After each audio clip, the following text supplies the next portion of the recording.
Alors, dans cette petite session, je voulais simplement te parler, te partager de la réalité des choses et des perceptions que l'on a. Tous les jours, on a des perceptions finalement assez différentes, assez étranges même, parce que parfois on a peur de quelque chose qui finalement n'existe pas. Parfois on a vraiment peur que quelque chose arrive, ou qu'on perd son boulot, ou bien qu'on a d'autres peurs, mais finalement, ces peurs sont créées automatiquement et intérieurement par notre cerveau. Souvent, justement, on a du mal à prendre du plaisir de ce que l'on veut faire ou de ce que l'on fait parce que, à nouveau, notre interprétation voit cela comme quelque chose de désagréable. Et à cause de cela, on ne sait pas prendre du plaisir et finalement, jour après jour, mois après mois, année après année, on fait toujours ces choses-là de manière peut-être négative et on n'arrive pas à s'amuser, on n'arrive pas à voir cette chose-là ou cette activité-là de manière différente parce qu'on a une perception bien spécifique par rapport à ces tâches-là. Ça peut être pour tout et n'importe quoi, ça peut aller de la cuisine au travail, au jardinage, aux relations sexuelles, etc. Ça peut vraiment aller dans toutes les catégories de choses que nous, êtres humains, faisons. Parfois on n'arrive pas à prendre son pied, à prendre vraiment du bon plaisir parce que l'interprétation est erronée et on ne voit plus que cette interprétation-là. C'est pas facile, mais en réalité, j'ai envie de dire, il suffit de changer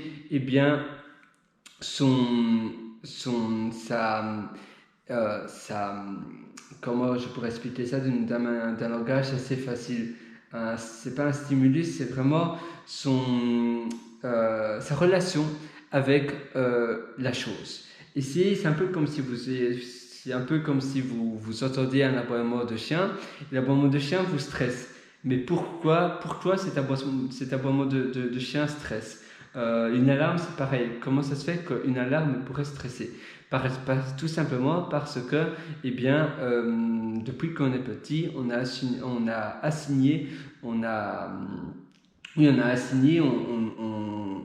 interprète ce son en tant que son négatif. Et donc, vous ne pouvez pas prendre du plaisir parce que vous avez simplement interprété cela, j'entends cela, c'est négatif. Essayez alors d'écouter ce même son ou bien de faire votre activité, etc. dans un environnement tout à fait différent qui est un environnement positif. Par exemple, si un bruit d'alarme vous stresse, essayez d'aller en vacances et en bruit de fond, mettez dans votre chambre, mais pas trop fort, un bruit d'alarme ou un bruit de chien, etc., un bruit d'aboiement. De nos jours, on peut tout trouver sur le net ou tout via des apps ou des apps de white noise, donc des apps de bruit de fond blanc, et vous pouvez simplement écouter des aboiements de chiens, des alarmes, la même chose pour votre boulot, la même chose pour la cuisine, etc. Si vous n'aimez pas trop, peut-être prenez un stage de cuisine, mais ça doit être un stage pas trop dans la manière d'un cours, mais dans la manière d'un divertissement. Ou bien faites un bon repas de Noël sans pression pour vous seul.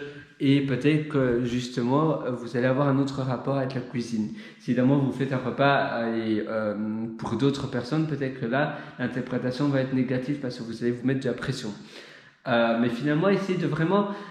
La chose qui vous empêche à vraiment prendre du plaisir, essayez de la pratiquer dans un autre environnement, dans un environnement qui soit complètement différent de celui dont vous avez l'habitude de pratiquer cette chose. Essayez de voir comment ça se passe et comment ça va.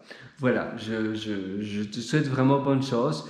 Je sais que ce n'est pas toujours facile, mais profites-en et essaye vraiment de modifier cela. Essaye vraiment de te dire, mais pour toi, je vois cela de manière négative. Mais la même chose pour un abonnement de chien. Vous pouvez simplement essayer de visualiser cela comme si c'est un chien qui parle ou bien qui rit. À chaque fois que tu entends un aboiement de chien, essaye de visualiser un enfant qui rit et qui adore quelque chose. Ça peut être pareil. Parce que finalement, le chien peut-être qu'il rigole ou peut-être qu'il s'amuse. Donc voilà, c'est tout pour cette session. J'espère vraiment que ça va t'aider. Moi, je te donne rendez-vous très bientôt pour une prochaine session. Allez, ciao, bye bye.